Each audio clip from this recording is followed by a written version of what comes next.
Howdy, Possum Patty and little Miss Titi here. Yes. Oh, it looks like Angela Rose has been very busy over there at her little desk. Let's go see what she's been up to. Come on along. So, Angela Rose, what have you been doing? Oh, I see. You have finished coloring in your Daisy Castle journal covers. Wow, what a nice job you did. Can I see the front? Thank you. I love those colors. You did such a nice job on those rocks, too. Oh, you left the same markers out for me? So I can use the same colors that you did? Well, thank you very much.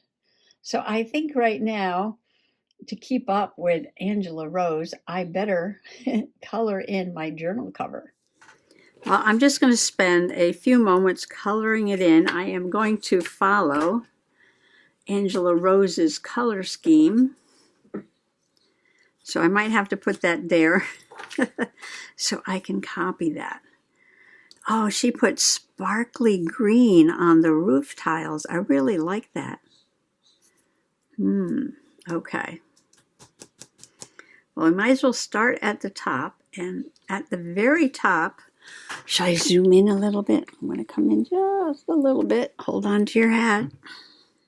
She did the top with a dark green. You can color your castle in any way that you want to. And then she used a lighter green to color in the round part.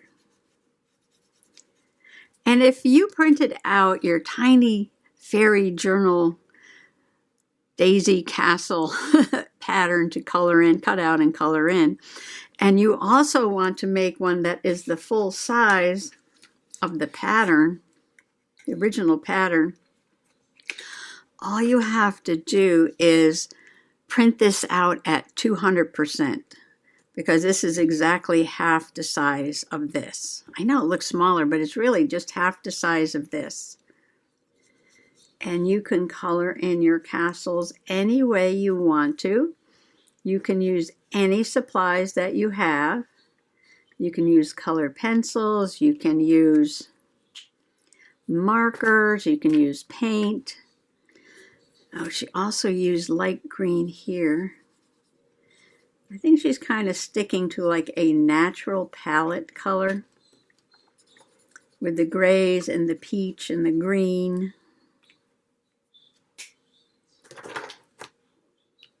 A peachy color.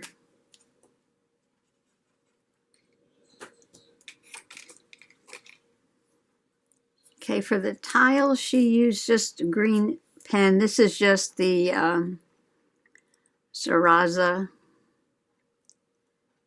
pen from the Dollar Tree.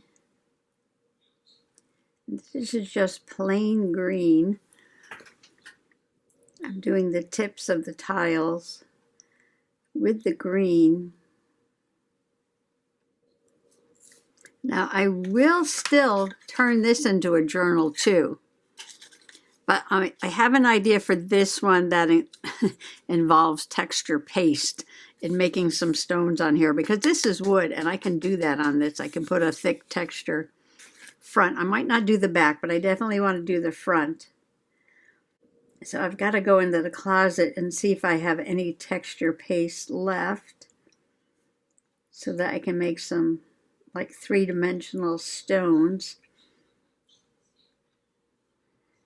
So I figure, well, it won't hurt to have two castle journals. I know it's hard to see because this one is so small, but she used this At You Spica Twinkling Like the Stars pen. This is a Japanese pen. It's just like a glitter pen, glitter ink. Like a gel pen, but it's got a little bit of glitter in it. Angela Rose is telling me that the tiles reminded her of a mermaid tail.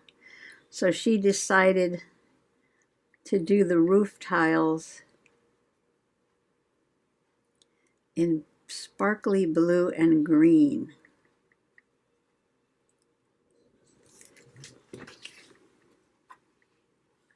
I don't know if you're going to be able to see the sparkle on there. It's got a little hint of sparkle.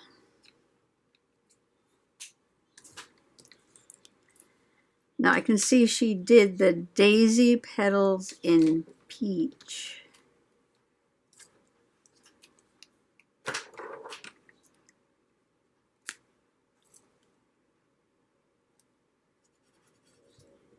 Is that it? I already did these.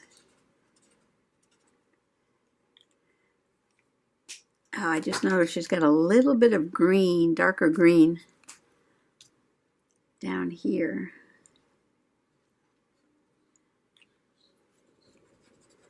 And then blend it up. Oh, and the middle is not peach, the middle is green. Light green, the middle is light green. She has dark green dots. Dark green dots. There's a little bit of dark green. Just give it a little two-tone. All right, she started with a light gray, or something called cloud. Cloud. Light gray cloud, I guess. And she just colored in just like this, just right over the black.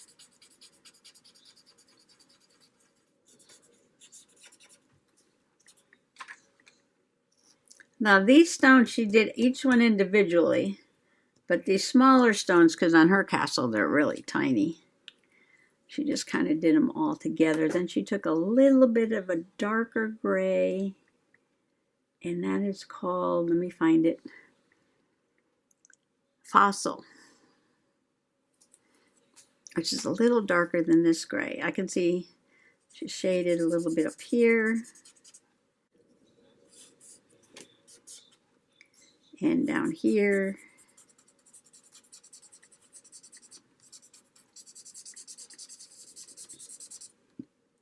And then she took a darker gray, and this one's called Smoke. And these are Premier by Nicole, so these are what? These are A.C. Moore, I believe. Very old.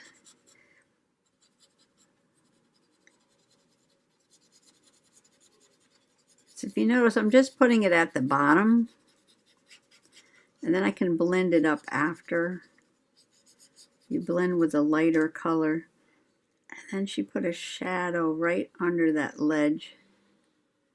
Like that. But you know what? She did that after the rocks were done.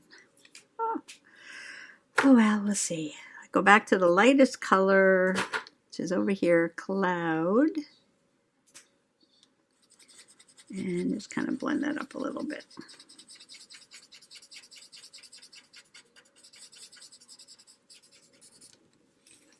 Okay. All right, so that's the top part. And let's see. All right, so with the rocks, you start with the lightest color at the bottom of the rock. The lightest color at the bottom, or where those dots are. And I'm leaving a little patch of white on each one. But that'll get covered in. I just don't want them to get too dark, because we're going to do a couple layers there. And go for medium gray. In this case, that was what? Oh, Smoke was the dark. Fossil was the medium. And again, starting at the bottom.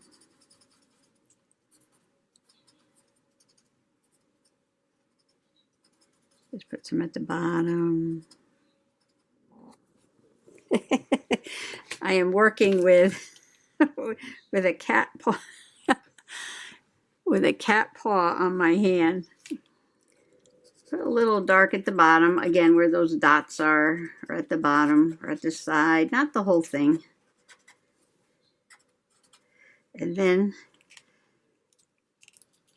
go for a dark gray, or in this case, smoke, because that happened to be the one I found. And just put a little bit at the bottom. And then go back to your lightest color again. And starting where the darkest part is, just blend it up to the light part. I think she made the center green.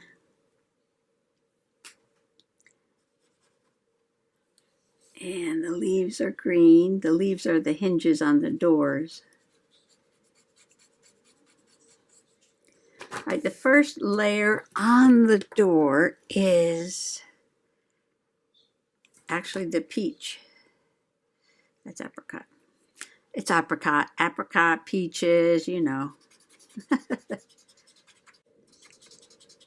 Let me put the first layer.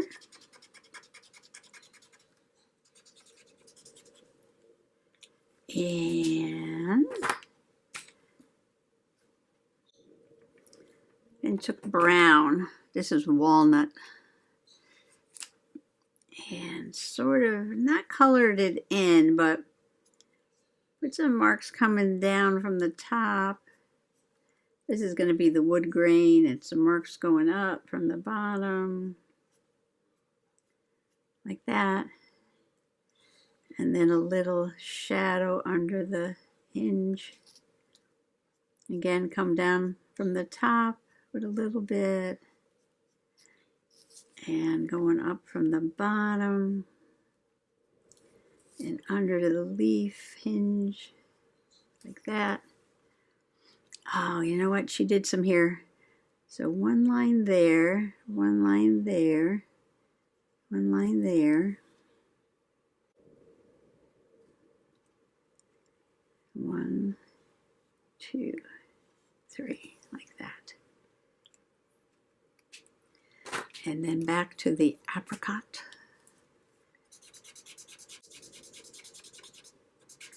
And you use the light color to blend.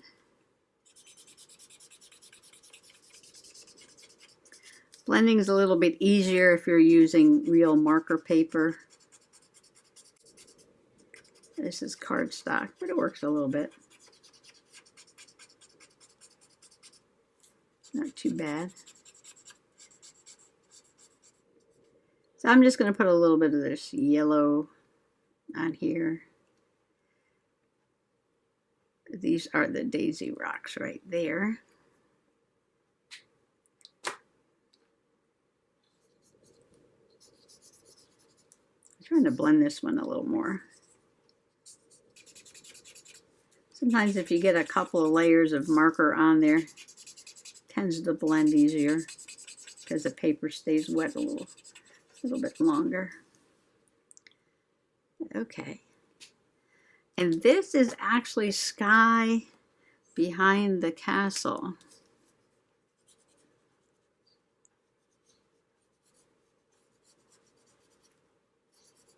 And this little white flap at the edge is where we're going to put the tape to add the spine. There is the front. I think I did all the little bits. Oh no. She added a dark green under the leaf.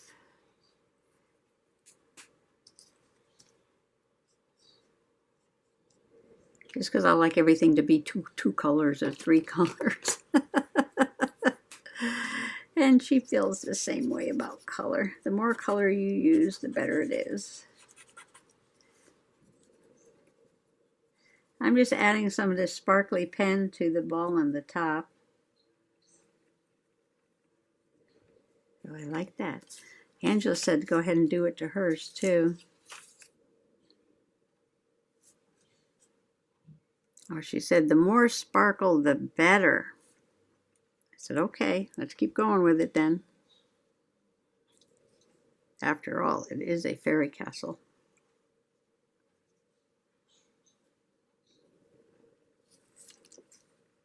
Now I'm going to color the back the same exact way. And I'm going to put the peach color down here on the copyright. Angela Rose said it was okay for me to go ahead and show you folks how to bind the journal. Okay, I have the front cover, the back cover, and the spine. And remember, we have those two white tabs there. Now, to bind a journal, I love to use something that's flexible, like Tyvek mailing envelope. But you can use, I don't know, washi tape, material. People use all different things. And what I do is I cut a piece that's large enough to cover the spine and then overlap onto the front and the back. Okay, I like to use a strong glue like a Beacon glue. This is a new bottle because my other one was getting so dry I didn't even want to come out of the bottle. You can use any glue that sticks really well to a surface that's a little hard to stick to if you're using Tyvek. And I'm going to line these up, and I'm going to try and leave a tiny, tiny, tiny space. I have to put the cat down so I can see what I'm doing and not get her into the glue. Sometimes I just flip it over. Oh, I didn't trim that very well, did I? I could put it on this way.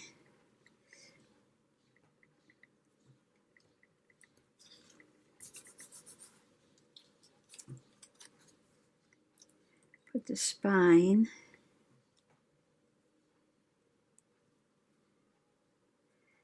Now you might have a favorite way of doing this.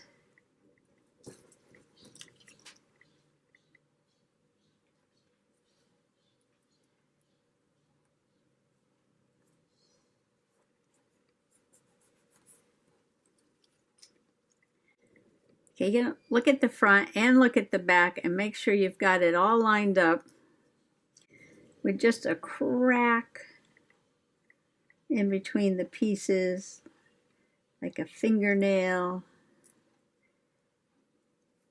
Just so when it's dry, you can bend it.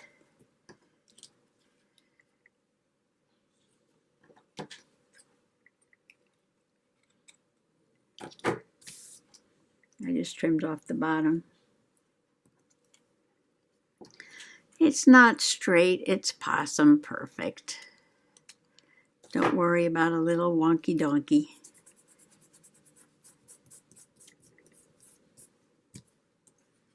Okay, you're gonna let that dry for a while. I'll let Angela Rose take care of that while I make a piece to fit these. Do I have a spine? Where's my spine? Stand by. So I made my spine 3/4 of an inch wide for my larger journal, but it's just about 4.5 by 4.5, something like that. And I cut a piece of Tyvek that will cover the spine and those two white spots. That is the support. So I'm going to glue it the way I did the other one.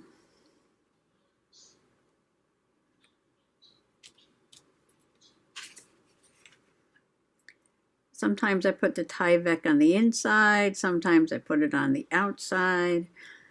On the larger journals, I put it on both the inside and the outside, especially if they have heavy wooden covers. This way you get a workable spine. You don't have to worry about it not being supported.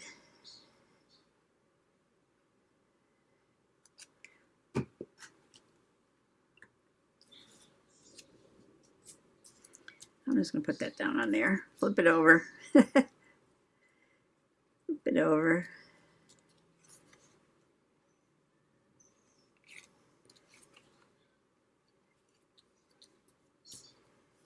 Get these lined up like I did with the little one. And check both sides. That's the extra glue. It's what I like about Beacon glue. The extra glue just rubs right off. I want a fingernail in there for this size journal. Just a little bit of a fingernail so I'll be able to bend it there.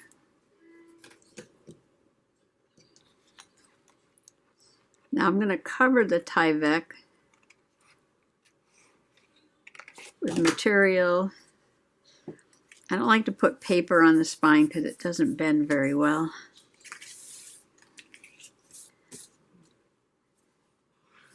But something that's a little more flexible. All right, I'm going to let this dry really well. And while I was coloring, I was getting an idea for the inside of the cover. I know I keep getting too many ideas, but when I back this with something, paper or whatever,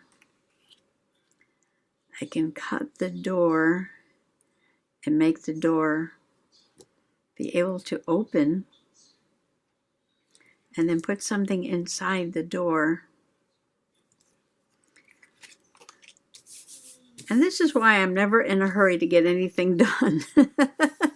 Because while I'm playing, I just keep thinking of more things and more things. And I'm like, oh, wouldn't that be cool? But now this is going to be another extra step.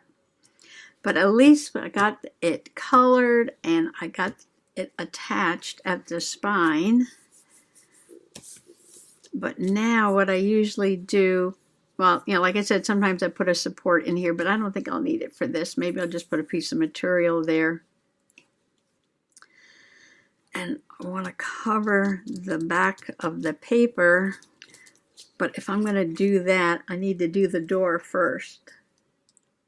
Angela says, what about her door? Well, I guess I can do that door. It's a very small. That is definitely a fairy door. But we're not going to do anything for a few minutes. Okay, these are dry, I believe. And you're going to fold them right at the corner there. Like that.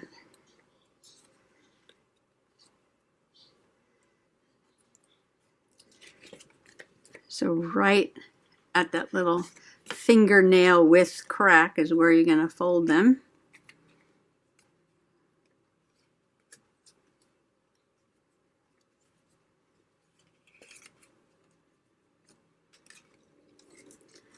All right, so there we have it, and I think I am going to make it so the doors open on the cover. So I am going to spend some time, and you could do this too, picking out papers. I think I'm going to make, on the large one, 2 little signatures, and on the tiny one, just 1 small signature. So I got to pick out papers. I got to pick out paper for the inside of the covers. I'm going to pick out some material to cover the spine. And then I'm going to come back and finish the covers and sew in the signatures. So I'm going to go get my box. Oh, you know what? I found this beautiful sparkly unicorn fabric. I've got this at the Dollar Tree, but I think these unicorns are going to be a little too big. Ooh. 1 unicorn will fit on the spine. 1 unicorn. Yeah, just 1 unicorn will fit on the large spine there. That might be fun. And then maybe on the small one, we could put a rose. For Angela Rose. Yes, yes, yes. We can put the little rose for Angela Rose. And then on the larger one that I'll be working in, I'm going to put a unicorn. So that'll be the spine.